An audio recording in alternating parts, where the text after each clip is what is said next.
Hello cooking crazy channel में तमारू स्वागत है। आज बनावीशुं गणेश चतुर्थी पर गणेशजी ने प्रिय एवा मोदकनी रेसिपी और आ मोदक है एकदम फटाफट बनी जाए छे। तो चलो रेसिपी शुरू करिए और रेसिपी पसंद आवे तो वीडियो ने लाइक और चैनल ने सब्सक्राइब करवानुं ना भूलता। मोदक बनाववा माटे सौप्रथम जाडा तळियावाळा वासणमां 1/4 कप जेटलो रवो लेशुं और एनी सामे 1/4 कप जेटલું घी लेशुं। हवे आपणे आ रवाने मीडियम गैसनी फ्लेम पर शेकवानो छे અને અહીં જે રવો આપણે લીધો છે એ આપણા મોદકમાં બાઇન્ડિંગ આપશે એટલા માટે 1/4 કપ કરતાં વધારે ન લેવો। તો હવે રવો છે તમે જોઈ શકો છો મીડિયમ ગેસની ફ્લેમ પર લાઇટ ગોલ્ડન બ્રાઉન જેવો શેકાઈ ગયો છે। તો રવો શેકાઈ જાય એટલે હવે આપણે ઉમેરીશું 1 કપ જેટલું સૂકા ટોપરાનું છીણ।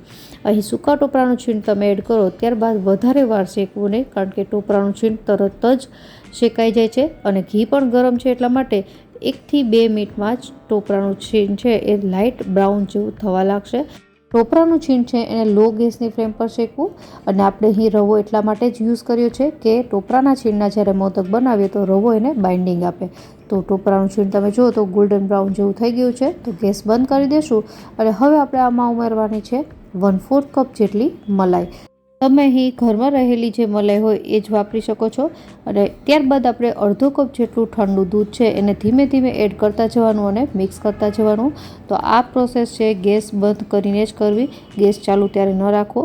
તો બધું જ દૂધ ઉમેરાય અને રવા અને ટોપરાના છીણ સાથે મિક્સ કર્યા બાદ જ હવે આપણે ગેસ ચાલુ કરી દઈશું અને એકદમ દૂધ અને મલાઈ છે એ ટોપરાના છીણમાં એકદમ એબ્ઝોર્બ થઈ જાય ત્યાં સુધી આપણે એને ચલાવવાનું છે। તો લગભગ મેં લો ગેસની ફ્લેમ પર 5 મિનિટ સુધી એવી રીતે કર્યું અને તમે જુઓ તો મિક્સર એકદમ આપણું ડ્રાય થઈ ગયું છે। તો હવે આપણે ગેસ બંધ કરી દઈશું અને આ મિશ્રણને નીચે ઉતારી લઈએ।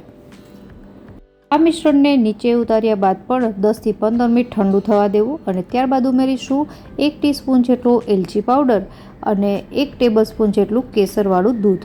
આ કેસરવાળું દૂધ છે એ મોદકને એકદમ ગોલ્ડન કલર જેવો આપશે અને ત્યારબાદ હવે આપણે મીઠાશ ઉમેરીશું। તો અહીં મેં 1/3 કપ જેટલી દળેલી ખાંડ લીધી છે એ ઉમેરી દેવાની। તમે ઈચ્છો તો અહીં ગોળ અથવા તો ગોળનો પાવડર આવે એ પણ ઉમેરી શકો, પણ મેં અત્યારે ખાંડનો ઉપયોગ કર્યો છે। હવે આ બધી વસ્તુને સારી રીતે મિક્સ કરી દેવાની છે।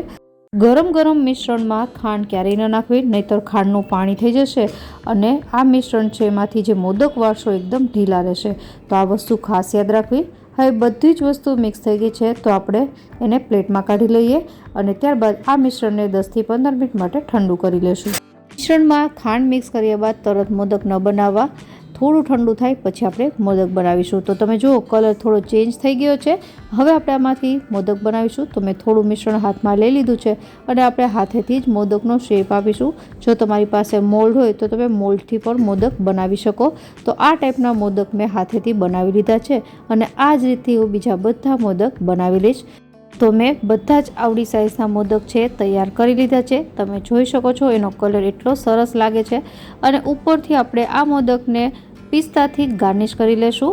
તો ગણેશ ચતુર્થી ઉપર ગણેશજીને પ્રસાદમાં ધરી શકાય એવા આ મોદક છે એ ઘરે બનાવવા એકદમ સહેલા છે અને ફટાફટ પણ બની જાય છે। આશા રાખું તમને રેસીપી જરૂરથી પસંદ આવી હશે।